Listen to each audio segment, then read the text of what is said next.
Good morning. May God's great mercy and peace be with each of us. As we begin this day, I have a question for us. Do we love as Christ loved?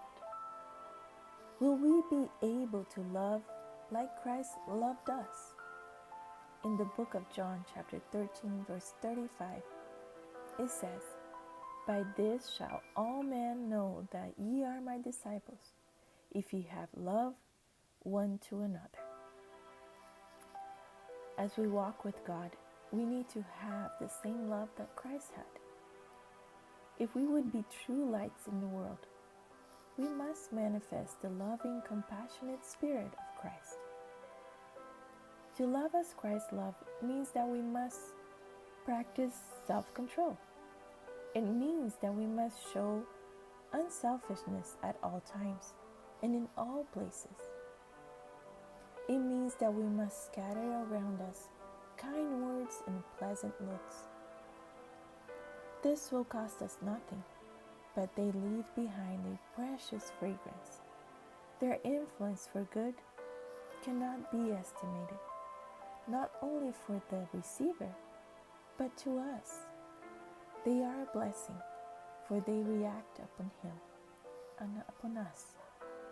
Genuine love is a precious attribute of heavenly origin, which increases in fragrance in proportion as it is dispensed to others. To love as Christ loved is not easy, but God desires that we shall be like his Son, and for us to feel the love that Christ felt, we need a double portion of his Spirit. We need the Holy Spirit in us, for we don't have in ourselves how to love as Christ loved. In order to glorify God, we must bestow our affection on those who need it the most. None with whom we come in contact are to be neglected. No selfishness in look, word, or deed is to be manifested towards our fellow beings, whatever their position, whether there be high or low, rich or poor. The love that gives kind words to only a few, while others are treated with coldness and indifference, it's not love, but selfishness. It will not in any way work for the good of souls or the glory of God. We cannot confine our love to one or two objects. Those who gather the sunshine of Christ's righteousness and refuse to let us shine into the life of others will soon lose the sweet, bright rays of heavenly grace, selfishly reserved to be lavished upon a few. Self should not be allowed to gather to itself a selected few. We cannot allow our hearts to form the habits of choosing whom we will bestow our love and kindness upon. If we love like Christ, we will not have the luxury of deciding if we help or not a person, if we love or not the other.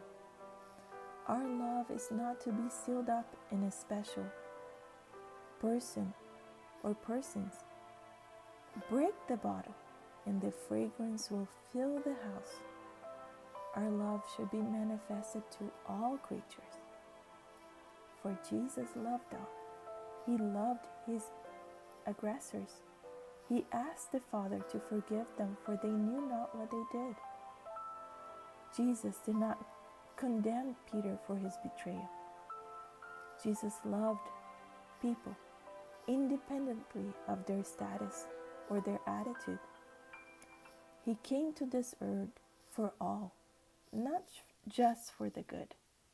He loved us since creation, even when we are faulty and disobedient. He has patience with our errors. He has care for us independently of our imperfections. Is not then our duty to love others independently of their imperfections? As Christ takes our hands, lifts us up, and helps us to walk in the right path, to consecrate our lives to him, should we not do the same for our brothers, for our sisters? If we, at this last hours of this earth's history, do not learn to love as Christ loved, we will not be recognized as the disciples of Christ. Because as we read in the verse, in this all will know that you are my disciples, if you love one another. May God be with us and help us to live today and each day with our hearts filled with His love, full of mercy and kindness towards all. I will meet you again tomorrow. Have a beautiful day.